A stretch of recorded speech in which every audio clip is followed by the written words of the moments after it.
Hey friends, welcome back to the channel. My name is Opendo Nice Barasa. I'm from Kenya and I live and work in Japan as an English teacher. Last year, I made a video about interview questions for LT interviews. And today, in 2025 August, I am making an updated interview questions. Now, I am not in any way a recruiter or a hiring manager. However, from my subscribers and people that have moved to Japan have shared some of the interview questions that they were asked across different companies in Japan. I put them together, hence why I am making this video. If you haven't watched the old interview questions, I'm not going to repeat those questions because many of them are always a repetition. So please go and watch that video first before watching this one. Without further ado, let's get started. Okay. The first question is, why Japan? If you've watched the cover letter and CV video, whatever you wrote in your cover letter, summarize it in a few sentences and answer this question. Why Japan? Like I mentioned, Japanese people like to be praised. So think about everything that is great about this country. Is it their technology, entertainment, like anime and manga? Think about their culture and how beautiful it is, kimonos, their food, anything great about Japan. Please mention it because that's what they want to hear. If you have a sweet mouth, Japanese people like that. If you can praise Japan, maybe the job is yours. So why Japan? Think about all the good things about this country. Next, why do you want to become an ALT? If you do understand the role of an ALT, one is an assistant language teacher, and next, you are also a cultural ambassador. You want to become an ALT because you want to play an important role in a Japanese classroom, both to the teacher and to the students as an assistant, because that's your role. Next, you want to share your culture, and not only share yours, but also partake in Japanese culture. For you to do that, you need to be in Japan. That's why you want to become an ALT. So talk about how you can share parts of your culture, incorporate into teaching, and how your role as an assistant language teacher is going to be beneficial to both the Japanese teacher and Japanese students. The next question, describe your teaching approach in one word. Obviously, think about the literacy skills. For example, collaborative. I think that's a very good word for being an ALT because you have to collaborate with the Japanese teachers together with the support teachers and the students. Flexibility. You're flexible. You can do anything if you're prompted. If the teacher asks you to make a game on the spot, it means you're flexible. And if you can, it means you're really flexible. Adaptability. That's a very good one. Moving from your country to a new country. I think adaptability is a good word to describe your teaching approach. But I think the most perfect is collaborative and flexibility. Collaborative and flexibility, I think those are very good words. The next question, what are your strengths and weaknesses? Obviously, this is a question that we see in almost all interviews, any job market in the world, and many people already know the answers to this. Obviously, your strengths, Japanese people like to keep time, so you can talk about time management. They want you to be flexible, be flexible. Creativity, because you're teaching a second language to people who don't speak it. No, you're teaching Japanese students a second language because it's not a language that they speak. So you have to have like creative ideas to teach this language in a way that is fun, but also they take something home from your class. You don't want a student to go home and not be able to even say a word that was taught in that day. So when you're talking about your strengths, think about how those strengths help both the student or apply to a Japanese classroom. Weaknesses, obviously, you don't want to say, I'm always late. Think about how a weakness can be turned into a strength, but always talk about what ways you're trying to improve or how have you improved on that weakness, over the years. You can say that you're a perfectionist, and being a perfectionist sometimes makes you spend, a lot of time polishing on teaching materials, for example, or making sure that the class lesson plan is well structured, ending causing you to maybe lose time or lose track of time sometimes. I think that's a very good weakness to give.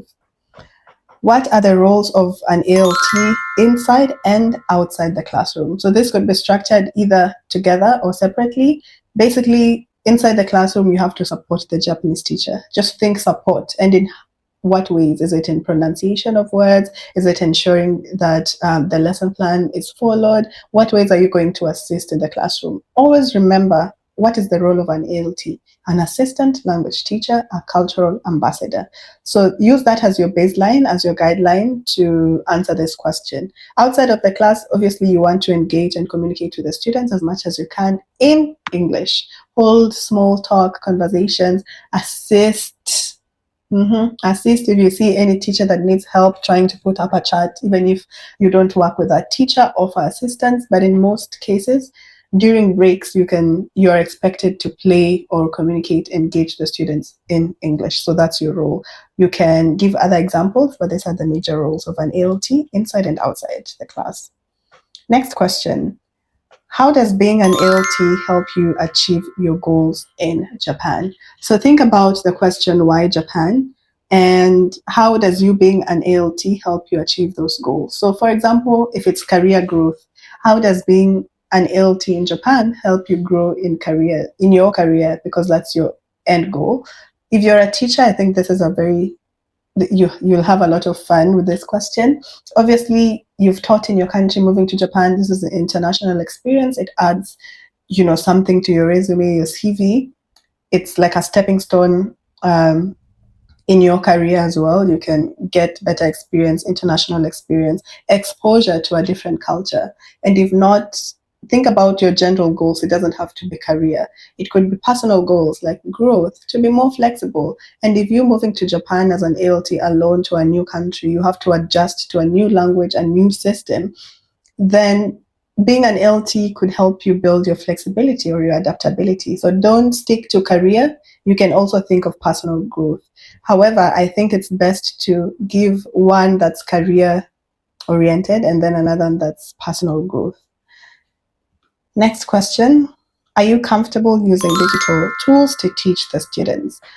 Well, as you know, Japan is very advanced technologically, and generally the world has become very digital, like a global village, which means that even when it comes to classes and teaching, we have to use computers a lot, gadgets, and all these things. Students have their PCs, their MacBooks, their iPads, their tablets. So in one way or another, you are expected.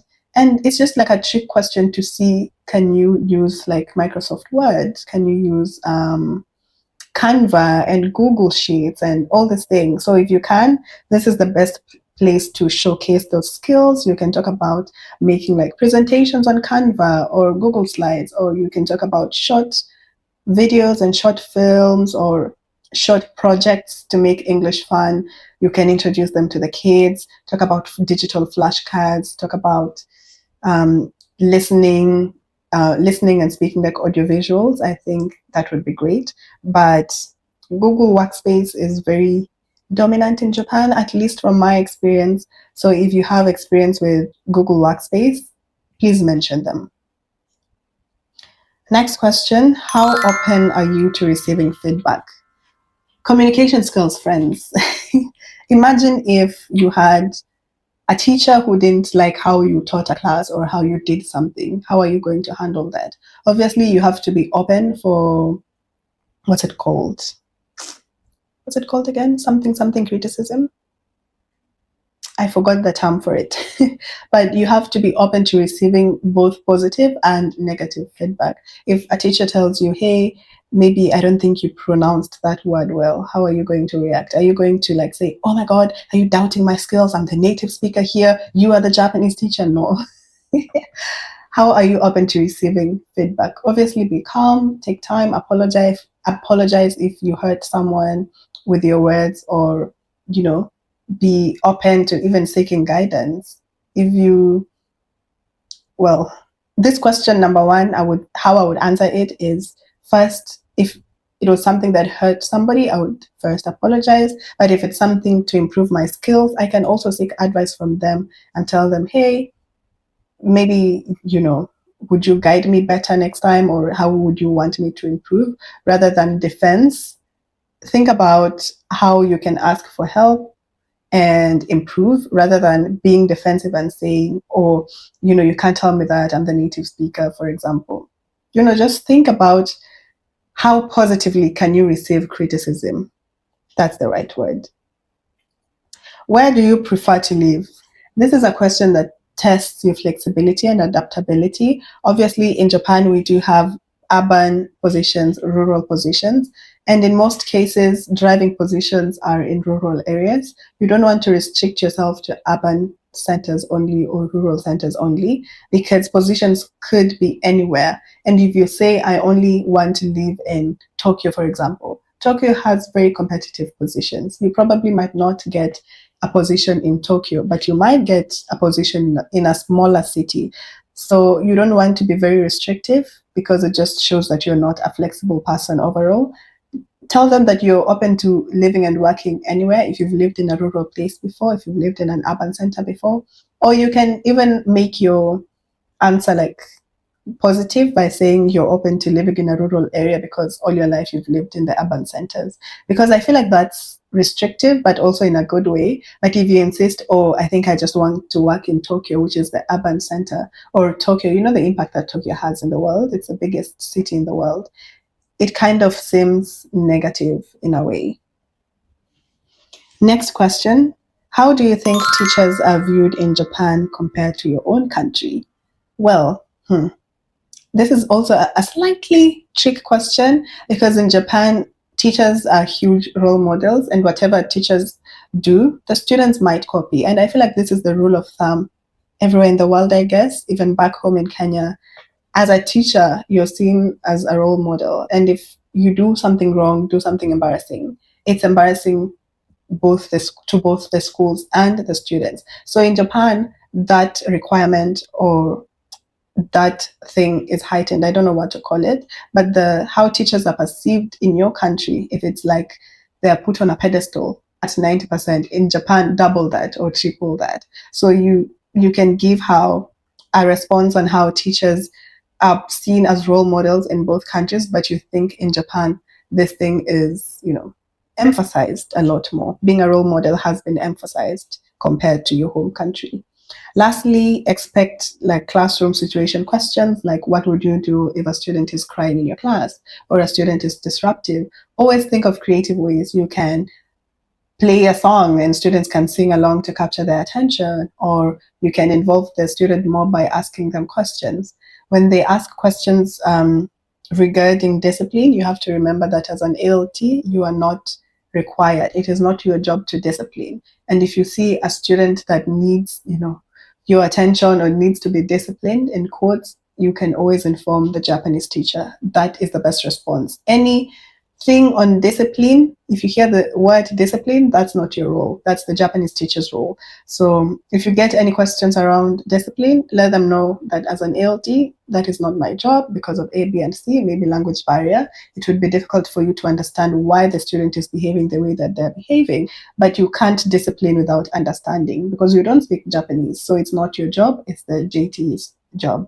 So just to summarize the questions, why Japan? Why an ALT? Describe your teaching approach in one word. What are your strengths and weaknesses? The roles of an ALT inside and outside of class. How does being an ALT help you achieve your goals in Japan? Are you comfortable using digital tools to teach students? How open are you to receiving feedback? Where do you prefer to live? How do you think teachers are viewed in Japan compared to your own country? Classroom situation questions, crying students, discipline. I hope this video was helpful, and if it was, please consider subscribing to the channel. If you haven't yet watched the other interview questions, I think it would be for your own good to watch that and watch this one as well. Good luck in your interviews. See you again next time. Bye.